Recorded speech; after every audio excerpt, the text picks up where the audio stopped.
بسم الله الرحمن الرحيم رب زدني علما. Now, most of the time, you will find the default routing is used as a floating default route. Now, let's try to understand what is floating default route. So, in the floating default routes, we'll be configuring two default routes or two static routes for a specific destination. Like the most common case is, let's say we got the branch office here. And what I want is I want to provide internet access. So I contact the service provider. We got a connection from the service provider 1. Let's say 1.1.1.2 is the next hop. And from this next hop, from this ISP1, I'm able to reach the internet routes. And then what we did is we simply configure the default route where we said IP route 0000 The next hop is 1.1.1.2. Now, based on this default route, I can simply route any unknown packet sent to the ISP. Means any unknown packet means anything on the internet. It can be anything. No problem. I can ping. I can reach out because my job is to simply send the packet to the ISP. It will go. So this is going to work fine. But the problem with this one is what happens if this link goes down or if there's any problem with the service provider, then it is going to lead to a single point of failure. So basically here, in the production scenarios, it's not recommended to just have one simple ISP connection because that can lead to a single point of failure. So again, it's always recommended to have multiple ISP connections. So we got another ISP connection from where we can connect to the internet. Let's say 2.2.2.2. So what I'll do is I'll configure another default route where I'm going to say 0.0.0.0 and I'll say 2.2.2.2. Now, whenever I'm adding two default routes, now the router actually uses both the routes. So because both are equal, both will be utilized.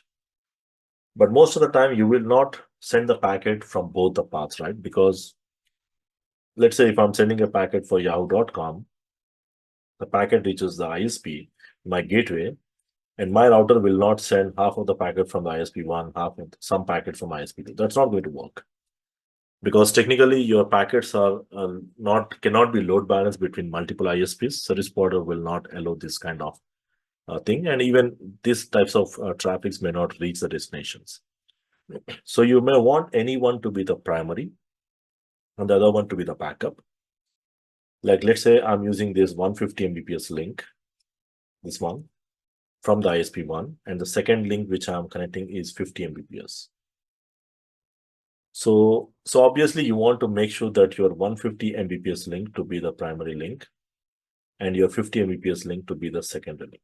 So I want to make sure that all my traffic destined to ISP should use this path.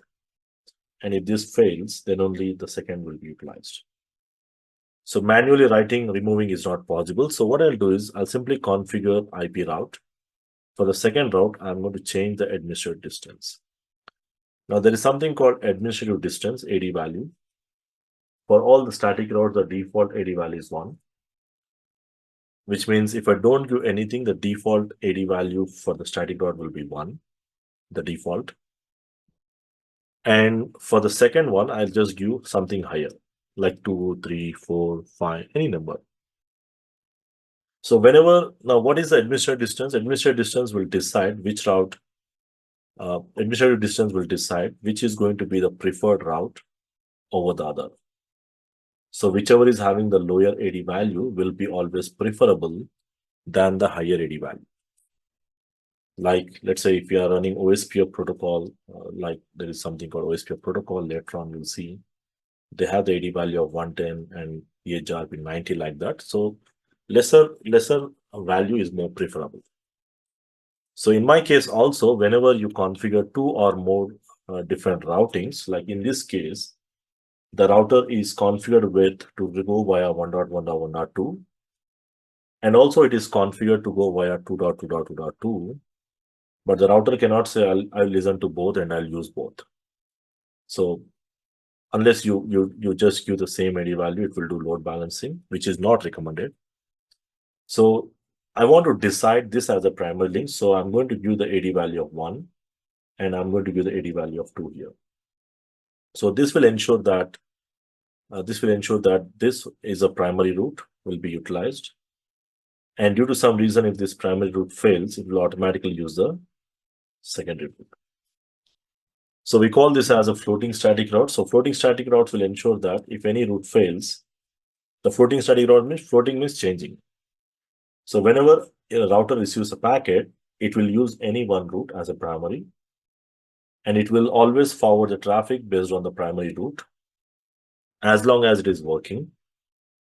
And due to any reason, if the interface goes down or some problem with the connectivity, the router will realize that this next hop is not reachable. It will automatically change the route into this routing table. Okay, so most of the time in the production scenarios, you always go with multiple ISP connections.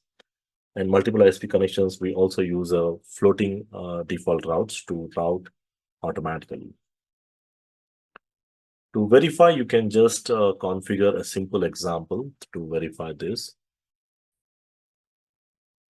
Now, if you want to quickly verify the floating default routes, I got a simple topology, the same topology. I just had one more connection. So what I'll do is I'll try to configure default routes. Like you can do the same thing with static routes also, but mostly we do with this default routing. Like I'm going to say that it has to go via 10.002, which is the next hop with an AD value of 1, connecting on a 0 by 0 by 0, I think, whatever the interface. I have to see what is the interface. This is S0 by 0 by 0. And I'm also going to configure another default route via 12.002, which is the next hop. And this time I'm going to give the AD value of 2. Okay.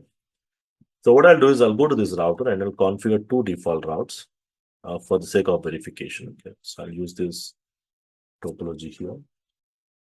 As of now, I don't have the route. So I just close the topology and reopen a new topology. And I don't have any of the static routes of what I did in the previous lab. So it's just like a blank topology with only the IP addressing part and the interfaces are up and running. Okay. So as you can see, there is one interface which goes to S0 by 0 by 0 via 10.002. Mine is 10.001, means the next router is 2. And similar way, I'm using S0 by 0 by 1, the second interface, which is going to 12.002. So mine is 1, the next router is 2. So what I'll do is I'll just for the sake of verification, assuming these are the two different ISP connections going to two different ISPs, I'll configure the default route, which basically says that IP route 0000, the next hop is 10.002. And I'm not giving anything. If I don't give anything, the default administrative distance will be 1. 1 is the default for. If you want, you can just add 1 if you want, just for the sake, as if you are giving, but normally not required. Now, once you add this, if you say show IP route static, you will see there will be a default route added, and the administrative distance is default is 1. There's no metric here in static routing. It goes via 10.002. Now, what I'll do is I'll add one more default route saying that in case if that one fails, use this as a backup. So I'm giving the administrative distance value of 2. So if you verify with show run command, you can see I'm going to configure two default routes. One is without AD value, which is the default is 1. And the second one is this one. So if you try to send a packet, probably it is going to use which one? How to confirm that, which one it is using? Show IP route. So when it says show IP route, you can see in the routing table, it installs 10.002, which means it is going to prefer this one.